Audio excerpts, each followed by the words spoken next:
संसाधन एवं विकास। क्या आप उन वस्तुओं के नाम बता सकते हैं जो गाँव और शहरों में हमारे जीवन को आराम पहुंचाते हैं? ऐसी वस्तुओं की एक सूची तैयार करें और इनको बनाने में प्रयोग होने वाले पदार्थों का नाम बताएं। हमारे पर्यावरण में उपलब्ध प्रत्येक वस्तुएं जो हमारी आवश्यकताओं को पूरा करने में प्रयुक्त की जा सकती हैं और जिसको बनाने के लिए प्रौद्योगिकी उपलब्ध है, जो आर्थिक रूप से संभाव्य और सांस्कृतिक रूप से मान्य है। एक संसाधन जो हमारे पर्यावरण में उपलब्ध वस्तुएं भौतिक पर्यावरण, प्राकृतिक, मानव, प्रौद्योगिकी, संस्थाएं। प्राकृतिक प्रौद्योगिकी और संस्थाओं के मध्य अंतः संबंध की रूपांतरण प्रक्रिया। प्राकृतिक प्रौद्योगिकी और संस्थाओं के पारस्परिक क्रियात्मक संबंध में निहित है। मानव प्रौद्योगिकी द्वारा प्रकृति के साथ क्रिया करते हैं और अपने आर्थिक विकास की गति को तेज करने के लिए संस्थाओं का निर्माण करते हैं। क्या आप भी अन्य बहुत से लोगों की तरह संसाधनों को प्राकृतिक उपहार समझते हैं? ऐसा नहीं, संसाधन मानवीय क्रियाओं का परिणाम है। मानव स्वयं संसाधनों का महत्वपूर्ण हिस्सा है। वे पर्यावरण में पाए जाने वाले पदार्थों को संसाधन में परिवर्तित करते हैं तथा उन्हें प्रयोग करते हैं। इन संसाधनों का वर्गीकरण निम्न प्रकार से किया जा सकता है। उत्पत्ति के आधार पर जैव एंड अजैव, समाप्ति के आधार पर नवीनीकरण योग्य और अनवीनीकरण योग्य, स्वामित्व के आधार पर व्यक्तिगत, सामुदायिक, राष्ट्रीय और अंतर्राष्ट्रीय, विकास के स्तर के आधार पर संभावित, विकसित, भंडार और संचित कोष। संसाधन दो प्रकार के होते हैं, पहला प्राकृतिक, दूसरा मानवीय। प्राकृतिक में भी दो प्रकार के होते हैं, एक नवीनीकरण और अनवीनीकरण। अब नवीनीकरण में भी दो प्रकार के होते हैं, एक सतत अथवा प्रवाह जैसे पवन, जल, और दूसरा जैव, प्राकृतिक, वनस्पति, वन, वन्य जीव। अनवीनीकरण में पुनः चक्रीय जैसे धातु, अचक्रीय जैसे जीवाश्म। और मानवीकरण में संरचनाएं एवं संस्थाएं, मात्रा एवं गुणवत्ता, संसाधनों के वर्गीकरण, क्रियाकलाप। प्रत्येक संवर्ग में से कम दो संसाधनों की पहचान करें। संसाधन के प्रकार। उत्पत्ति के आधार पर जैव संसाधन, इन संसाधनों की प्राप्ति जीवमंडल से होती है और इनमें जीव व्याप्त होते हैं, जैसे मनुष्य, वनस्पति जात, प्राणी जात,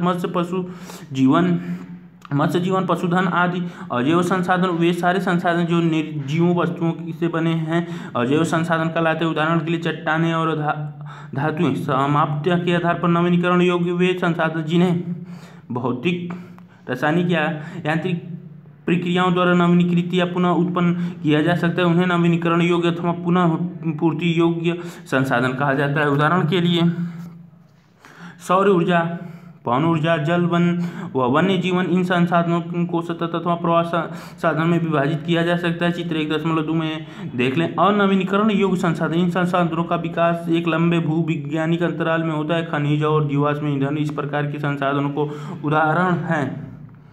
इसको बनाने में लाखों वर्ष लग जाते हैं। इनमें से कुछ संसाधन जैसे धातुएं पुनः चक्रीय हैं और कुछ संसाधन जैसे जीवाश्म ईंधन अचक्रीय हैं। वे एक बार के प्रयोग के साथ ही खत्म हो जाते हैं। स्वामित्व के आधार पर व्यक्तिगत संसाधन निजी व्यक्तियों के स्वामित्व में भी होते हैं। बहुत से किसानों के पास सरकार द्वारा आवंटित भूमि होती है, जिसके बदले में वे सरकार को लगान चुकाते हैं। गाँव में बहुत से लोग भूमि के स्वामी भी होते हैं और बहुत से लोग भूमिहीन होते हैं।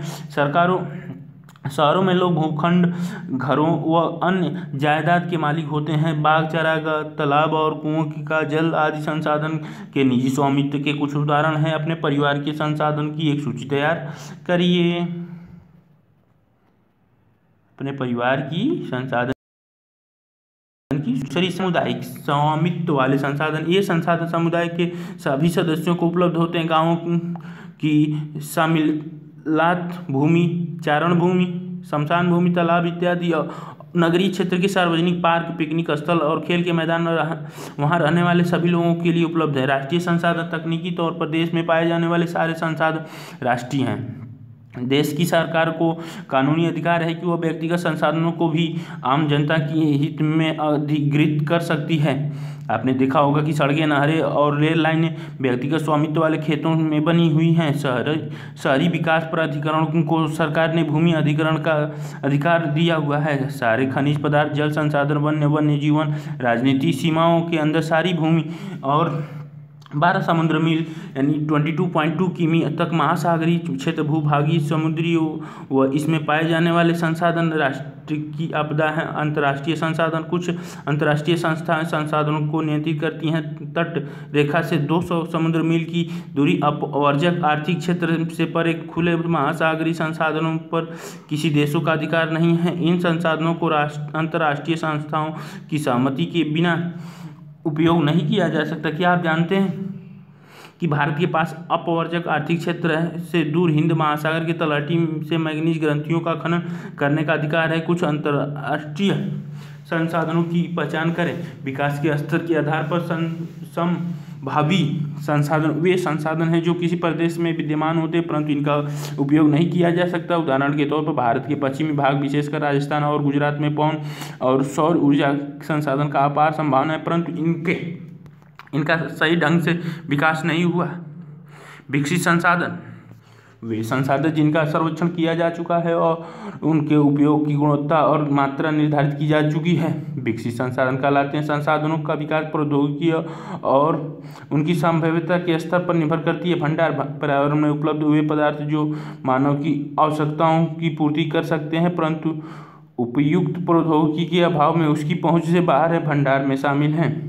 उदाहरण के लिए जल दो गैसों हाइड्रोजन और ऑक्सीजन का यौगिक हाइड्रोजन ऊर्जा का मुख्य स्रोत बन सकती है, परंतु इस उद्देश्य से इसका प्रयोग करने के लिए हमारे पास उन्नत तकनीकी ज्ञान नहीं है। संचित कोष संसाधन यह संसाधन भंडार का हिस्सा है जिन्हें उपलब्ध तकनीकी ज्ञान की सहायता से प्रयोग में लाया जा सकता है, परंतु इनका उपयोग अभी आरंभ नहीं हुआ है। इनका उपयोग भविष्य में आवश्यकता पूर्ति के लिए किया जा सकता है। नदियों के जल को विद्युत पैदा करने में प्रयोग किया जा सकता है, परंतु वर्तमान समय में इसका उपयोग सीमित पैमाने पर ही हो रहा है। इस प्रकार बांधों में जल, वन आदि संचित कोष हैं जिनका उपयोग भविष्य में किया जा सकता है। क्रियाकलाप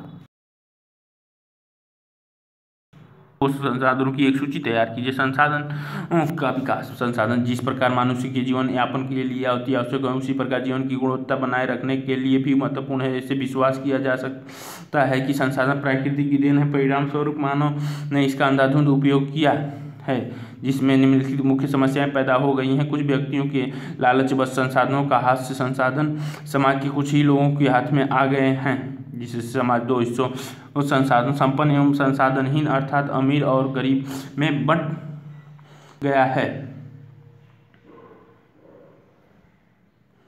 संसाधनों के अंधाधुंध शोषण से वैश्विक परिस्थिति की संकट पैदा हो गई है, जैसे भूमंडलीय तापन, ओजोन परत क्षय, पर्यावरण प्रदूषण और भूमि निम्नीकरण आदि।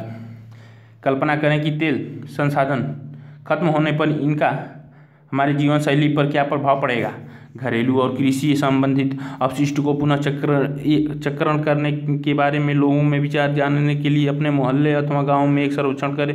लोगों से प्रश्न पूछें कि उनके द्वारा उपयोग में लाए जाने वाले संसाधन के बारे में वे क्या सोचते हैं। अपशिष्ट और उनके उपयोग के बारे में उनका क्या विचार है। अपने परिणाम को समुचित भिन्न कॉलेज तैयार करें। मानव जीवन की गुणवत्ता और विश्व शांति बनाए रखने के लिए संसाधनों का समाज में न्याय संगत बंटवारा आवश्यक हो गया है। यदि कुछ ही व्यक्ति तथा देशों द्वारा संसाधनों का वर्तमान दोहन जारी रहता है तो हमारी पृथ्वी का भविष्य खतरे में पड़ सकता है। इसलिए हर तरह के जीवन का अस्तित्व बनाए रखने के लिए संसाधनों के उपयोग की योजना बनाना अति आवश्यक है। सतत अस्तित्व सही अर्थ में सतत पोषणी विकास का ही एक हिस्सा है। सतत पोषणी विकास आर्थिक विकास का अर्थ है कि विकास पर्यावरण के बिना नुकसान पहुंचाए हो और वर्तमान विकास की प्रक्रिया भविष्य की पीढ़ियों की आवश्यकताओं की अवहेलना न करे। रियो डी जेनेरो पृथ्वी सम्मेलन 1992 जून 1992 में 100 से अधिक राष्ट्र अध्यक्षों ब्राजील के शहर रियो डी जेनेरो में प्रथम अंतर्राष्ट्रीय पृथ्वी सम्मेलन में एकत्रित हुए। सम्मेलन का आयोजन विश्व स्तर पर उभरते पर्यावरण संरक्षण और सामाजिक आर्थिक विकास की समस्या को हल ढूंढने के लिए किया गया था। इस सम्मेलन में एकत्रित नेताओं ने भूमंडलीय जलवायु परिवर्तन और जैविक विविधता पर एक घोषणा पत्र पर हस्ताक्षर किया। रियो सम्मेलन में भूमंडलीय वन सिद्धांत फॉरेस्ट प्रिंसिपल पर सहमति जताई और 21वीं शताब्दी में सतत पौषणी विकास के लिए एजेंडा 21 को स्वीकृति प्रदान की। एजेंडा 21 यह एक घोषणा जिसमें 1992 में ब्राजील के शहर रियो डी जेनेरो में संयुक्त राष्ट्र पर्यावरण और विकास सम्मेलन UNCED का तत्वाधान में राष्ट्राध्यक्ष द्वारा स्वीकृति किया गया था। इसका उद्देश्य भूमंडलीय सतत पौषणीय विकास हासिल करना है। यह एक कार्यसूची है जिसके उद्देश्य समान हित, पारस्परिक आवश्यकताओं एवं सम्मिलित जिम्मेदारियों के अनुसार विशेष सहयोग के द्वारा पर्यावरणीय क्षति, गरीबी और रोगों से निपटना है। एजेंडा 21 का मुख्य उद्देश्य यह है कि प्रत्येक स्थानीय निकाय अपना स्थानीय एजेंडा 21 तैयार करे। संसाधन नियोजन संसाधनों के विवेकपूर्ण उपयोग के लिए नियोजन एक सामान्य रणनीति है। इसलिए भारत जैसे देश में जहां संसाधनों की उपलब्धता में बहुत अधिक विविधता है, यहाँ और भी महत्वपूर्ण है कि यहाँ ऐसे प्रदेश भी हैं जहाँ एक तरह के संसाधन की प्रचुरता परंतु दूसरी तरह के संसाधनों की कमी है। कुछ ऐसे प्रदेश भी हैं जो संसाधन की उपलब्धता के संदर्भ में आत्मनिर्भर हैं और कुछ ऐसे भी प्रदेश हैं जहाँ महत्वपूर्ण संसाधन की अत्यधिक कमी है। उदाहरण के लिए झारखंड, मध्य प्रदेश, छत्तीसगढ़ आदि प्रांतों में खनिज और कोयले के प्रचुर भंडार है। अरुणाचल प्रदेश में जल संसाधन प्रचुर मात्रा में पाए जाते हैं परंतु मूल निवास विकास की कमी है। राजस्थान में पवन और सौर ऊर्जा संसाधन की बहुतता है लेकिन जल संसाधन की कमी है। लद्दाख का शीत मरुस्थल देश के अन्य भागों से अलग थलग पड़ता है। यह प्रदेश सांस्कृतिक विरासत का धनी है परंतु यहाँ जल, आधारभूत अवसंरचना तथा कुछ महत्वपूर्ण खनिजों की कमी है। इसलिए राष्ट्रीय, प्रांतीय, प्रादेशिक और स्थानीय स्तर पर संतुलित संसाधन नियोजन की आवश्यकता है।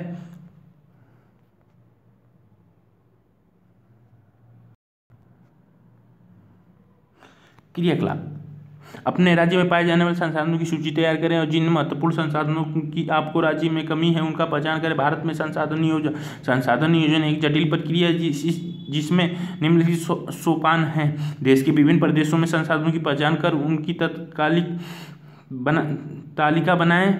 इस कार्य में क्षेत्रीय सर्वेक्षण मानचित्र बनाएं और संसाधनों की गुणात्मक एवं मात्रात्मक अनुमान लगाना व मापन करना है। संसाधन विकास योजना लागू करने के लिए उपयुक्त प्रौद्योगिकी, कौशल और संस्थागत नियोजन ढांचा तैयार करना।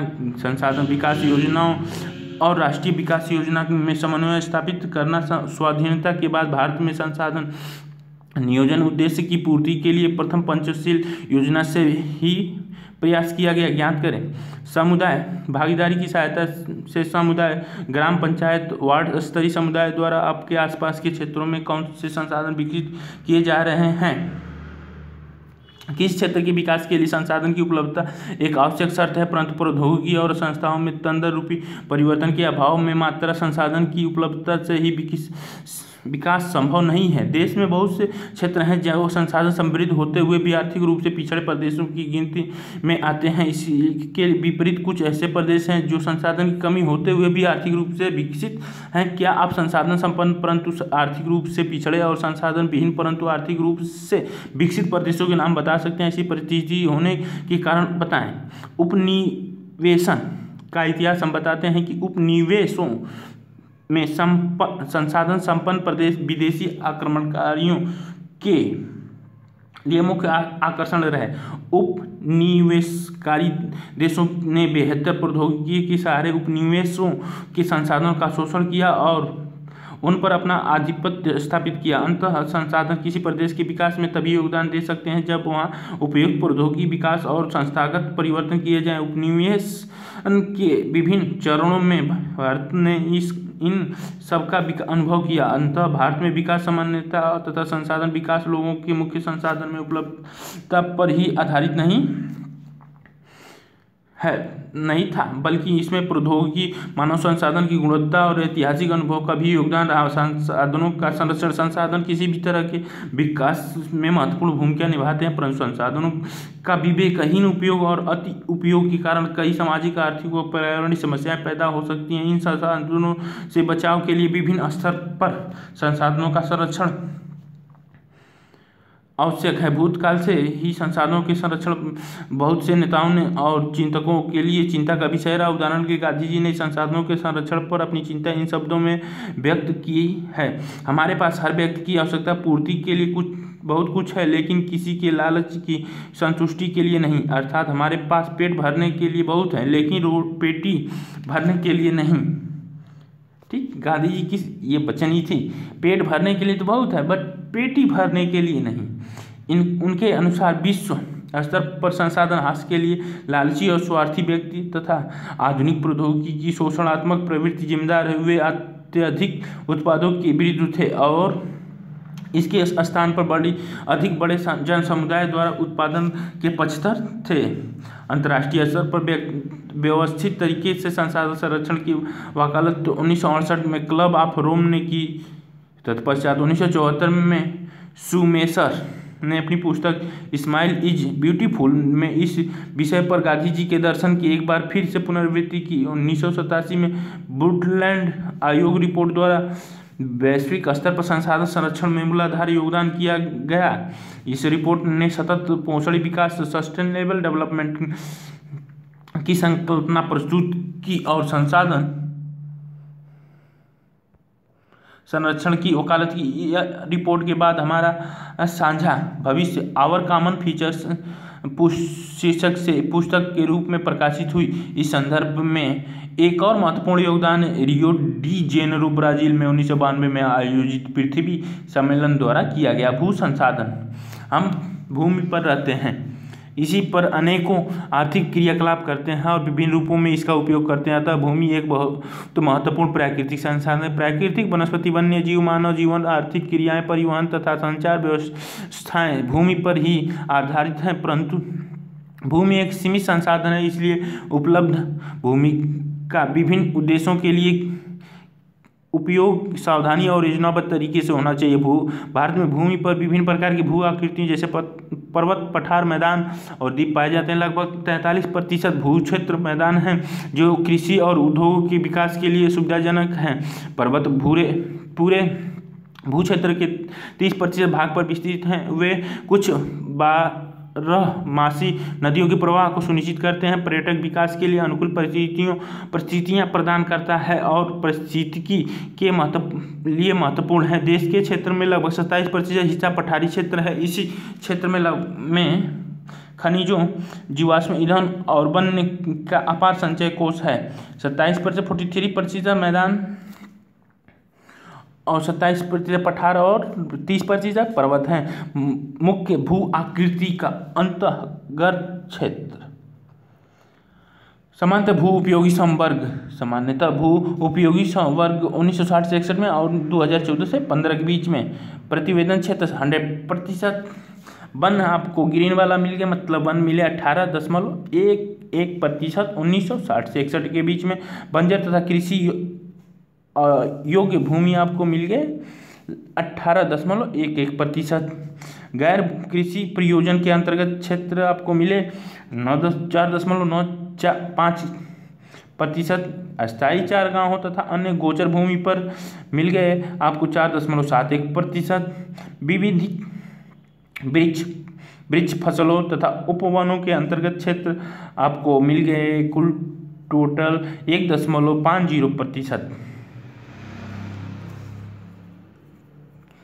इसी तरह नेक्स्ट वाले कृषि योग्य बंजर भूमि आपको पीले रंग वाले मिल गए 4% 2015 में। प्रति भूमि के अतिरिक्त अन्य पुरातन परिवर्तन परतीय जो कि ग्रीन ये वाला आ गया आपका 3.6%। वर्तमान परतीय भूमि आपको ये मिल गया 4.9%। शुद्ध नीवल बोया गया क्षेत्र जो कि 8.7%। ये 2014-15 की रिपोर्ट थी। Director of economics and statistics, ministry of agriculture 2017 का सोर्स रहा। भू संसाधनों के उपयोग निम्नलिखित उद्देश्य में किया जाता है। पहला, वन कृषि के अनुपलब्ध भूमि बंजर तथा कृषि योग्य भूमि गैर कृषि प्रयोजन में लाई गई भूमि जैसे इमारत, सड़क, उद्योग इत्यादि। भूमि प्रति भूमि के अतिरिक्त अन्य कृषि अयोग्य भूमि अस्थायी चारागाहें तथा अन्य गोचर भूमि, विविध वृक्षों, वृक्ष फसलें तथा उपवनों के अधीन भूमि जो शुद्ध बोए गए क्षेत्र में शामिल नहीं है। कृषि योग्य बंजर भूमि जहाँ 5 से अधिक वर्षों से खेती न की गई हो। प्रति भूमि वर्तमान प्रति जहाँ एक कृषि वर्ष या उसमें कम समय से खेती न की गई हो। वर्तमान प्रति भूमि के अतिरिक्त अन्य प्रति भूमि या पुरातन प्रति जहाँ 1 से 5 कृषि वर्ष से खेती न की गई हो।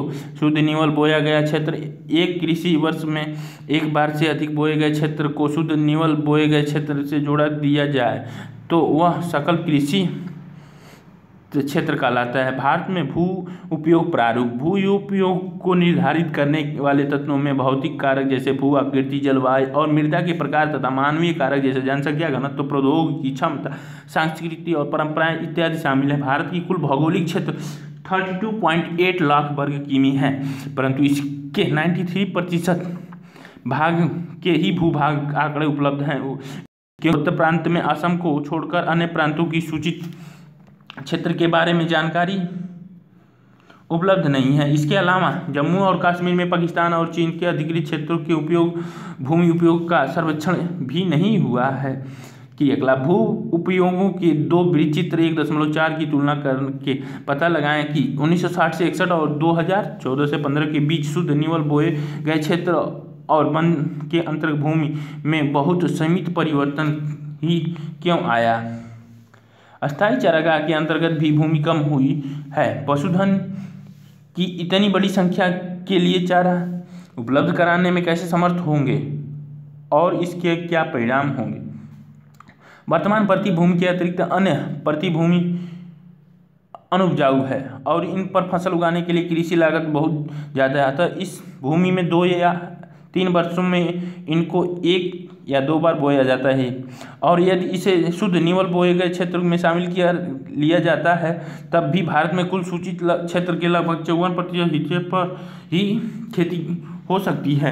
शुद्ध निवल बोए गए क्षेत्र की प्रतिशत भी विभिन्न राज्यों में भिन्न भिन्न है। हरियाणा और पंजाब में 80% भूमि पर खेती होती है, परंतु अरुणाचल प्रदेश, मिजोरम, मणिपुर, अंडमान निकोबार द्वीप समूह में 10% से भी कम क्षेत्र बोए जाते हैं। इन राज्यों में शुद्ध निवल बोए गए क्षेत्र में कम अनुपात के लिए उत्तरदायी कारणों को ज्ञात करें।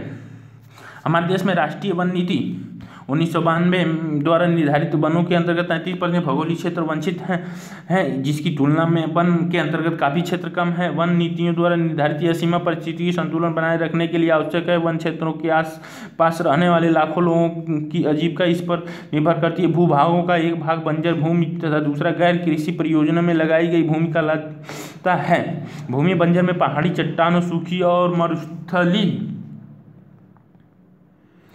भूमि शामिल हैं। गैर कृषि परियोजना में लगाई गई भूमि बस्तियां, सड़कें, रेल लाइन, उद्योग इत्यादि आते हैं।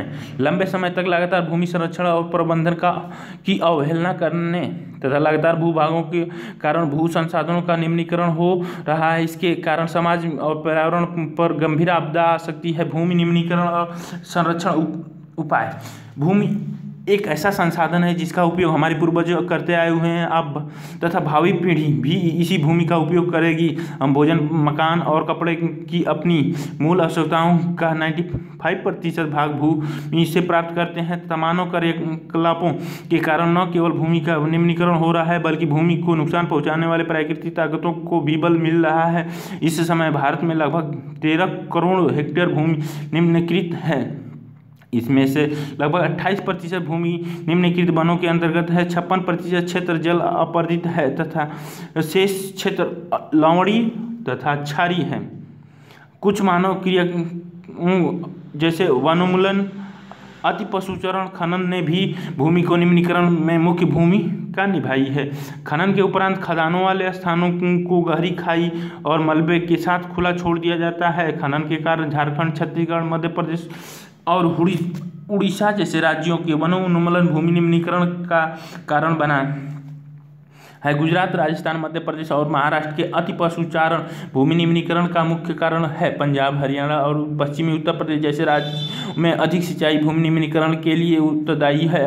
अति सिंचन से उत्पन्न जलाक्रांत भी भूमि निम्नीकरण के लिए उत्तरदायी है, जिससे मृदा में लवणीय तथा क्षारीय बढ़ जाती है। खनिज प्रक्रियाओं जैसे सीमेंट उद्योग से चूने पत्थर को पीसना और मृदा बर्तन उद्योग में चूने, खड़िया मृदा और सेल खड़ी के प्रयोग में बहुत अधिक मात्रा में वायुमंडल में धूल विसर्जित होती है। जब इसकी परतीय भूमि पर जम जाती है तो मृदा की जल सोखने की प्रक्रिया अवरुद्ध हो जाती है।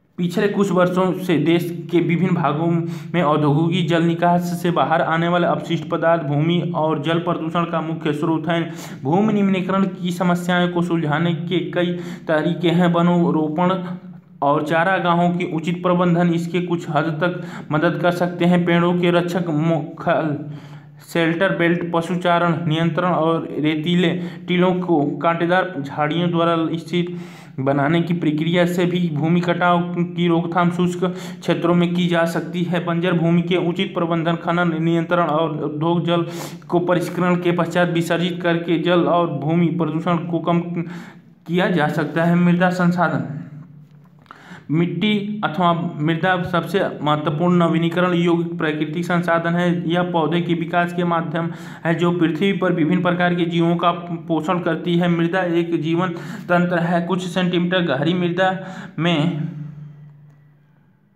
ऊपरी स्तर की मृदा, उपमृदा, अपक्षयित चट्टान, बालू, खाद, सिल्ट और मृत्तिका, अधस्तरीय अपक्षयित आधारित चट्टानें, अपक्षयित रहित आधारित चट्टानें, मृदा परिच्छेदित। लाखों वर्षों लग जाते हैं मृदा बनाने की प्रक्रिया उच्च जनक शैल अथवा सांस्तर शैल, जलवायु, वनस्पति और अन्य जैव पदार्थ और समय मुख्य कारक हैं। प्रकृति के अनेक तत्व जैसे तापमान परिवर्तन, बहते जल की क्रिया, पवन, हिमनद और अपघटन क्रियाएं आदि मृदा बनाने की प्रक्रिया में योगदान देती हैं। मृदा में होने वाली रासायनिक और जैविक परिवर्तन भी महत्वपूर्ण है। जैव मृदा ह्यूमस और अजैव दोनों प्रकार के पदार्थों से बनती है। मृदा बनाने की प्रक्रिया को निर्धारित करने वाले तत्व उनके रंग, गहराई, गठन, आयु व रासायनिक और भौतिक गुणों के आधार पर भारत की मृदाओं के निम्नलिखित प्रकार हैं। मृदाओं का वर्गीकरण। भारत में अनेक प्रकार की उच्च भू आकृति, जलवायु और वनस्पति पाई जाती हैं। इसका कारण अनेक प्रकार की मृदाएं विकसित हुई। जलोढ़ मृदा, यह मृदा विस्तृत रूप से फैली हुई है। यह देश की महत्वपूर्ण मृदा है। वास्तव में संपूर्ण उत्तरी मैदान जलोढ़ मृदा से बना हुआ है। यह मृदाएं हिमालय की 3 महत्वपूर्ण नदी तंत्र सिंधु, गंगा और ब्रह्मपुत्र नदियों द्वारा लाए गए निक्षेपों से बनी है। एक संकरे गलियारे द्वारा ये मृदाएं राजस्थान और गुजरात तक फैली है। पूर्वी तटीय मैदानी विशेषकर महानदी गोदावरी, कृष्णा और कावेरी नदियां के डेल्टा भी जलोढ़ मृदा से बने हैं।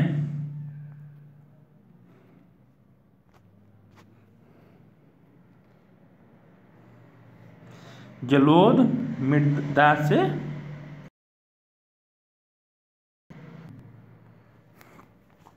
जलोढ़ मृदा जो कि जलोढ़ मृदा में रेत, सिल्ट और मृत्तिका के विभिन्न अनुपात पाए जाते हैं। जैसे हम नदी के मुहाने से घाटी में ऊपर की ओर जाते हैं तो मृदा के कण का आकार बढ़ता है। ये भारत के मृदा के मुख्य प्रकार है। पाकिस्तान बगल में, चीन, तिब्बत बगल में, नेपाल बगल में, भूटान बगल में, बांग्लादेश बगल में।